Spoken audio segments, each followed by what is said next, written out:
এই আমার দেশ, এই দেশ বাংলাদেশ।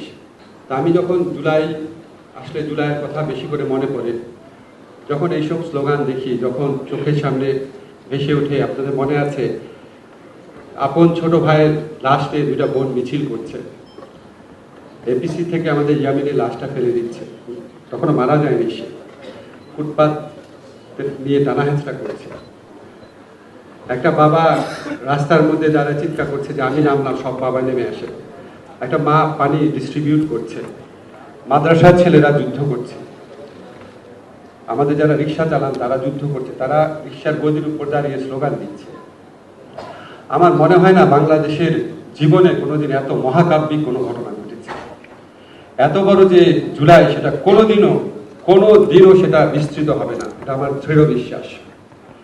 এবং বাংলাদেশের জুলাই কখনো ব্যাহত হবে না, এটাও আমার দৃঢ় বিশ্বাস। আমি জানি, ধরেন আপনাদের জায়গায় যখন আমি ছিলাম, সরকারের দায়িত্ব পালন করতে পারতাম না, সব কথা আমি বলতে পারতাম। আমরা সব কথা বলতে পারি না, কিন্তু আপনাদেরকে একটা জিনিস বলি, আমাদের আসলে খুব বেশি হতাশ হওয়ার কারণ নাই। আমি আপনাদেরকে বলি, আমরা যখন সরকারের দায়িত্ব নিয়েছিলাম, আমাদের চিন্তা ছিল বিচারের কথা, সংস্কারের কথা, আমাদের জুলাইয়ের ভাইদের পুনর্বাসনের কথা, আর তারপর সুষ্ঠু নির্বাচনের কথা। আজকে আমি জানি আপনাদের বিচার নিয়ে অনেক প্রশ্ন আছে, কিন্তু আপনাদেরকে আমি নিশ্চিত করি বিচার পূর্ণ গতিতে চলছে, বিচার পূর্ণ মাত্রায় দৃশ্যমান আছে। আপনারা সবাই টেলিভিশন ফুটেজে দেখতে পাচ্ছেন। এখন ধরেন আমি আইন মন্ত্রণালয়ের দায়িত্বে আছি, আমি যদি বলি এই মাসের মধ্যে বিচার হয়ে যাবে, আমি জানি ভিতরে তো আমি জানি, আমার টিমের প্রস্তুতি তো আমি জানি, এটাকে আমার জন্য শোভনীয় হবে? আমাদের তো বিচারটা গ্রহণযোগ্য করতে হবে, আমাদের বিচারটা প্রচণ্ডভাবে গ্রহণযোগ্য করতে হবে। শেখ হাসিনার ফ্যাসিস্ট যে দল, সেই দলের লোকজন হাজার হাজার কোটি টাকা নিয়ে বসে আছে। এই বিচারের প্রতিটা জিনিস পুঙ্খানুপুঙ্খভাবে তারা তদন্ত করে তারা বিশ্ববাসীকে বিভ্রান্ত করার চেষ্টা করবে, বাংলাদেশের মানুষকে বিভ্রান্ত করার চেষ্টা করবে। ফলে আমরা সর্বোচ্চ মানের শ্রেষ্ঠ একটা বিচার করতে চাচ্ছি, এবং আপনারা নিশ্চিত থাকেন, আপনাদের হতাশ হওয়ার কোনো কারণ নাই।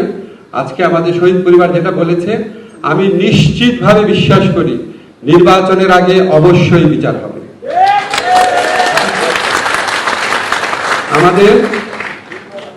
আমাদের যে সংস্কারের কথা আছে, দেখবেন আমরা নিজেরা হতাশা ব্যক্ত করি, কিন্তু আপনারা নিজেরা চিন্তা করে দেখেন তো, এখন পর্যন্ত যে ব্যাপারগুলোতে ঐক্যমত প্রতিষ্ঠিত হয়েছে, সেটা হচ্ছে সংসদীয় কমিটির নেতা থাকবেন বিরোধী দল থেকে,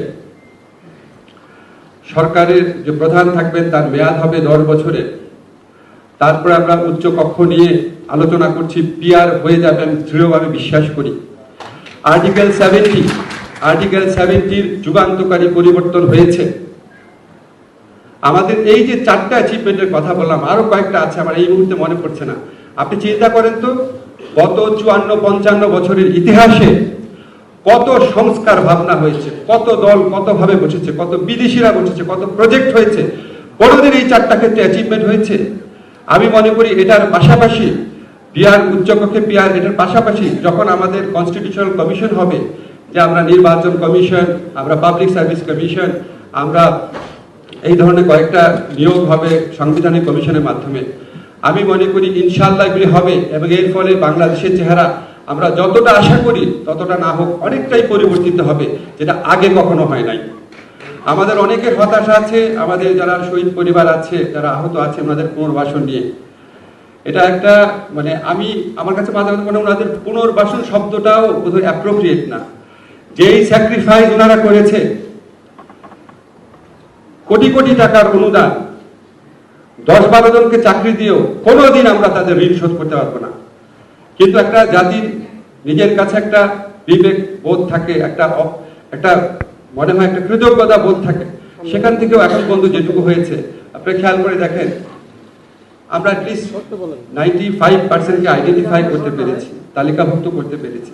ওনাদেরকে খুব ডিটেইল বলতে চাই না, আপনারা জানেন সবাই, অনেক কিছু করা হয়েছে, আরো অনেক কিছু করা হবে। নির্বাচনের লক্ষ্যে আমরা বলতে চাই আপনাদেরকে, ইনশাআল্লাহ আগামীতে বাংলাদেশে যে নির্বাচন হবে, আমাদের প্রচেষ্টা আছে এটা বাংলাদেশের ইতিহাসের শ্রেষ্ঠতম নির্বাচন হবে। এবং আমরা আমাদের একটা জিনিস মনে রাখবেন, আমাদের অপরাধ বোধটা অনেক বেশি। আপনাদের কষ্ট আছে, আপনাদের মনে হচ্ছে এটা হচ্ছে না কেন, এটা হচ্ছে না কেন, আর আমাদের প্রচন্ড অপরাধ বোধ কাজ করে যখন জুলাইয়ের কথা মনে পড়ে, জুলাইয়ের স্মৃতিগুলো চোখে ভাসে। মনে হয় আমাদের অনেক কিছু করা দরকার, অনেক কিছু করার ছিল। এই যে তাগিদ, এই তাগিদ কখনোই ম্রিয়মান হবে না। এই প্রতিজ্ঞা আপনাদের কাছে করে গেলাম। আমাদের সর্বোচ্চ একটা মানুষের পক্ষে তার যোগ্যতার 100% যেটা প্রয়োগ করার কথা, আমরা 100% প্রয়োগ করে চেষ্টা করছি। যদি সম্ভব হয় 120%ও চেষ্টা করব। আপনাদেরকে কথা দিলাম, যেগুলি কথাগুলি বলে গেলাম সেগুলি অবশ্যই বাস্তবায়িত হবে। ধন্যবাদ সবাই।